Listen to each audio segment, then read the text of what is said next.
Fallout 76 is almost here and I could not be more excited. I actually really loved the Fallout 76 beta way more than I thought I was going to. I played way too many hours in it. I think I played every single beta date, both Xbox and PC, except for one day when they had it during BlizzCon. I wasn't home to play, so I played it a lot, and I really enjoyed it. But of course, there were some things in the beta that I'm hoping will change for the final release, and my first one on that list is actually one that they've already talked about, and that's the increase the storage limit space. Originally, Pete Hines, I think on his Twitter, had said there was going to be no storage limit and we could loot all we wanted. And if you've ever played a Fallout game before, you know that some of the main fun things about that game is exploring and looting everything. So when we got into the beta and realized that our supply camp storage limit is actually only 400, we kind of panicked. Or at least I really panicked. 400 seems like a lot, but it's actually nothing in the world of Fallout. In Fallout, you have to collect tons of different things. Basically, everything you see, you want to take, because you're going to end up breaking that down into junk, which is what you use to craft everything. You craft your camp, you craft crafting stations so that then you can craft armor, weapons, upgrade those armors and weapons, and of course repair them. You want to loot everything and you'll want to store that in your camp. And I've seen some people on social media say like, oh, well, if you're storing, 8 different guns, then that doesn't really lend towards a survival feel that Bethesda's trying to do with Fallout 76. And that's not true. I don't store any weapons other than the weapons I'm currently using on my character. My storage is mainly junk for crafting, and I actually like to save one of every different type of item or accessory piece I find, because I like to dress my character up. Right now, she's wearing this cute, little 40s/50s one-piece bathing suit thing, which is really adorable. And I also store a lot of chems. I'm not a big chem user in Fallout, but I do like to carry a few on my person just in case, and then I store the rest. And also, you find power armor throughout the world. You find it very early on, yet you can't use it until I think it's level 20. So you'll want to store that too, and that stuff is super heavy. But like I was saying, I know that they did say that they were going to increase that, but they didn't give us any information on how soon we'd see that change and increase it by how much.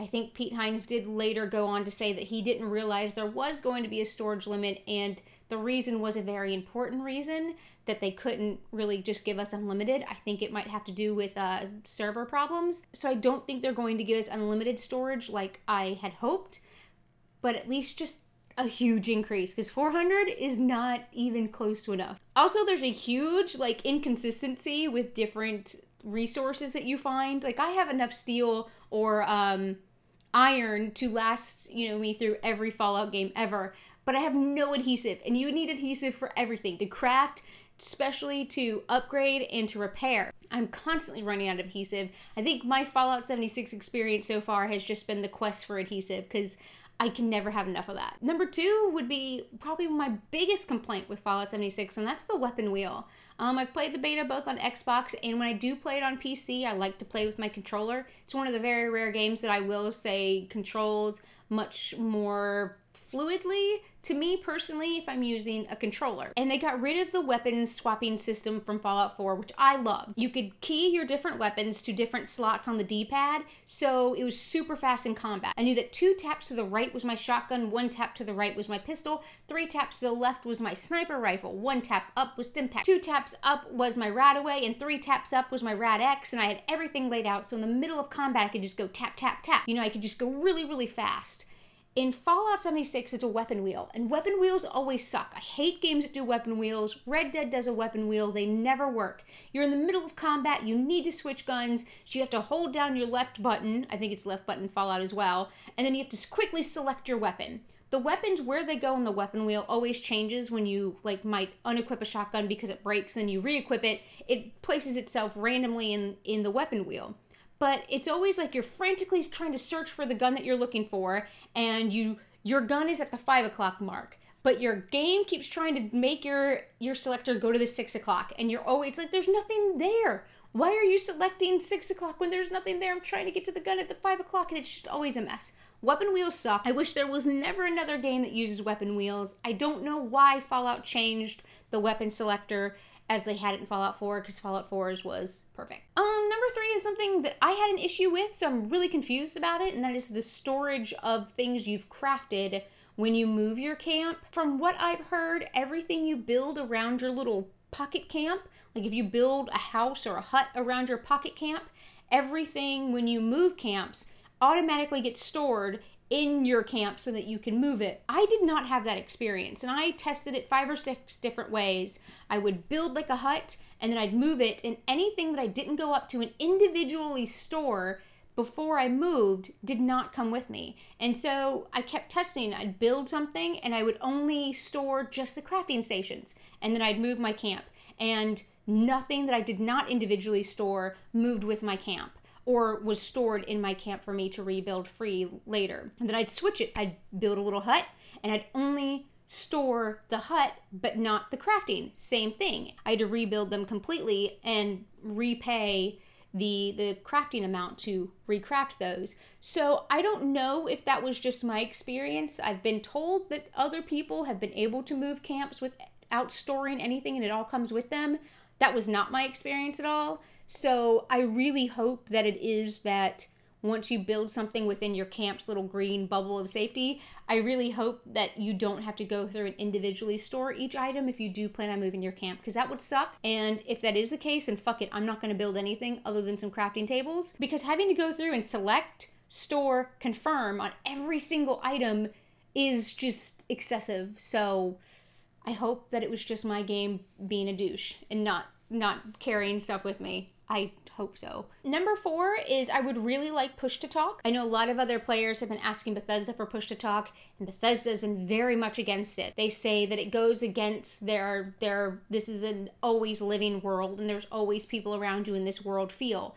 And that looks great on paper, but in reality, it sucks. Because in reality, all you get is constant like tap, tap, tap, tap of somebody else's keyboard, or someone's mom yelling, their dog barking, a baby crying, or them breathing or eating, or the sound of their game echoing through their microphone.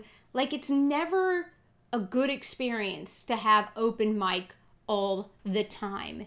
It sucks, it's annoying, and I know, Bethesda, you're trying to make this an always living world, but it just doesn't work. You gotta have push to talk. It's really, really annoying, especially when you are playing and there's a streamer around. That's me, but you're playing and there's a streamer around and you hear their one-sided conversation, and since they're streaming, they're always talking. And when you're not streaming and you're playing a game and there's a streamer around you, you're just like, dude, shut up.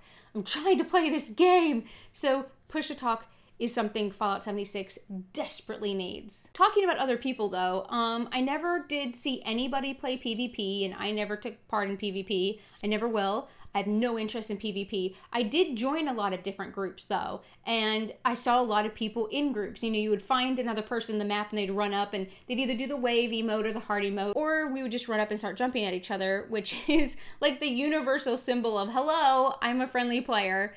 So the grouping up with people was awesome. It was a lot of fun. You know, we got to do different missions together, and any progress I made while I joined their group translated into my game. There's individual loot, so you're never fighting with each other over loot, which also is awesome. I love grouping up with people. I also love playing solo. I do like that experience. And then number 5, probably my biggest thing that I'm hoping was not something that portrayed in the beta, is a sense of purpose or why. There's really no reason why our character is wanting to survive in this world. There's no reason to move forward. Bethesda's known for these great, huge, immersive, not just worlds, but stories. Their games are always driven by story, and that's one thing I was missing in Fallout 76's beta. There were tons of stories that I could find throughout, like little notes I'd find or holotapes, and that was great, but there didn't seem to be an overlying story. There is the main quest storyline that you got to follow through involving the Overseer, and that's all I'm going to say because I don't want to spoil anything, but it wasn't enough to make me understand why my character is doing what she's doing and why I want to keep doing it. So I'm hoping that's something that, you know, they didn't do anything of with in the beta to avoid spoilers. I did hit some things in some quests that I obviously couldn't continue because it was a beta, so that's why I'm hoping that that overlining storyline just was completely not there. I will say though that I was really disappointed in the environment of Fallout 76. This game is supposed to take place 200 years, I think it is 200 years before any of the previous Fallout games, yet the environment looks exactly the same as Fallout 4. If you had put Fallout 76 in front of me and told me nothing about it other than it was a multiplayer expansion for Fallout 4, I'd never have reason to question you. This game is 200 years in the past. Why does everything look the same? It's the complete copy-paste environments from Fallout 4, and that is just really disappointing. There's nothing in Fallout 76 as far as the world and the environment goes that makes it stand out on its own as an individual Fallout game. It very much feels like a multiplayer expansion, and that is super disappointing. But we'll see, because the final game is about to come out, and I'm so freaking excited. Like I was saying, I was really on the fence for Fallout 76. I had no idea what to expect.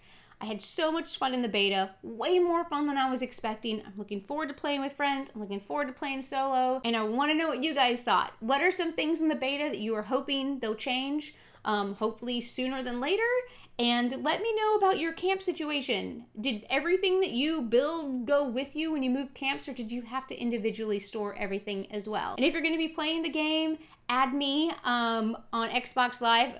I'm just Rachel, and also in Fallout 76, in the Bethesda username, whatever, is also just Rachel. So add me on there, and I hope to see you guys in the game. As always, thanks for watching. I totally love you guys.